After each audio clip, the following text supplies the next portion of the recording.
ओम शांति। आज 25 अक्टूबर 2024 है और आज बाबा ने हमें मुरली में कहा कि हम सबको बाबा नज़रों से निहाल करने आए हैं और सारी दुनिया को नज़रों से निहाल करके हम बच्चों को वापस अपने घर ले चलेंगे। नज़रों से निहाल करने का क्या मतलब है और घर चलने के लिए हमें क्या तैयारी करनी है, आइए जानते हैं आज के बाबा के अव्यक्त इशारों से। यह देह रूपी वस्त्र किसी भी संस्कार से लटका हुआ हो, जब सभी पुराने संस्कारों से न्यारा हो जाएंगे तो फिर अवस्था भी न्यारी हो जाएगी। इसलिए सभी बातों में इजी रहो। जब खुद सभी में इजी रहेंगे तो सभी कार्य भी इजी होंगे और पुरुषार्थ भी इजी होगा। घर चलने के लिए बहुत ज़रूरी है कि हम अपने देह रूपी वस्त्र से न्यारे हों, ताकि जैसे ही ऑर्डर मिले 1 सेकंड में, जैसे लूज़ ड्रेस होती है तो तुरंत उतार सकते हैं, तुरंत दूसरी पहन सकते हैं। लेकिन अगर ड्रेस टाइट है तो उसको उतारने में टाइम लगता है, कभी किसी का सहयोग भी लेना पड़ता है, चेहरा कान लाल पीले हो जाते हैं।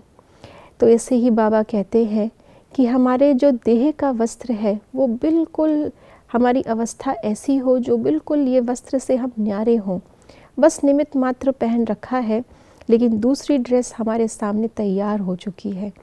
जैसे ही ऑर्डर मिलेगा, ये देह की ड्रेस हम यहाँ छोड़ करके अपनी अव्यक्त ड्रेस से अव्यक्त वतन को क्रॉस करते हुए फिर वो ड्रेस भी छोड़कर हम अपने घर परम धाम वापस जा सकेंगे।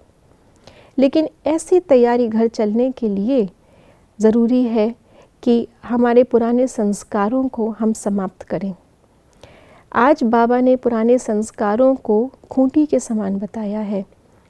जैसे कि ड्रेस को हम जब उतारते हैं तो कोई ना कोई खूंटी पे टांगते हैं, कोई ना कोई कील पे टांगते हैं।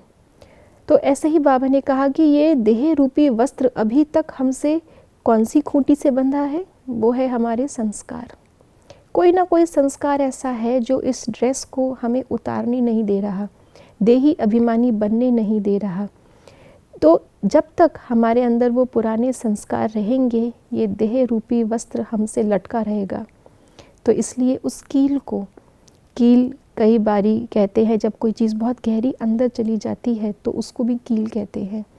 तो हमारे अंदर जो ये बहुत गहरे रावण के संस्कार आधा कल्प से है, जब उस कील को हम निकाल देंगे, उस संस्कार को हम परिवर्तन कर देंगे, तो वो देह रूपी वस्त्र भी हमारा बहुत सहज ही नीचे गिर जाएगा, उससे हम न्यारे हो जाएंगे और घर चल सकेंगे।